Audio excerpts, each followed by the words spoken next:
I'm just going to go ahead and read the instructions to get started. So the first thing I did was I went ahead and put the spike into the ground, and then I'm just going to go ahead and add the pole, and then go ahead and add the rotary piece, which is actually the unit itself. So I'm just going to go ahead and you'll see me put this together, and it's going to go up really quickly. So I put the spike in, and now I just took the black casing and put it over the top. And now I'm just going to put the fat end right inside the spike. Put that down there, and then I'm just going to go ahead and pick up the unit and put it inside.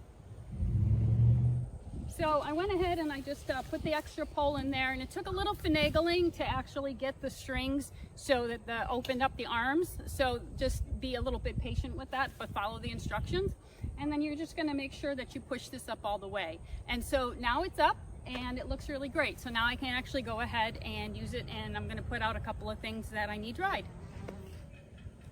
Also wanted to let you know that this sliding piece here, this actually goes up and down, so it actually changes the height.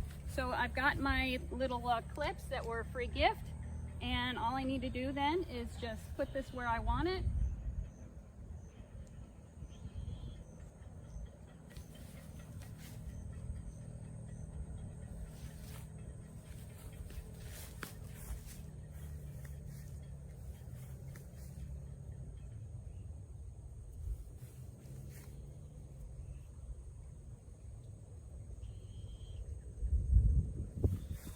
And there you go. So now I have a couple of things out here to dry. If it's really windy out, you're going to want to make sure that you take this down or make sure that it's really in the ground well.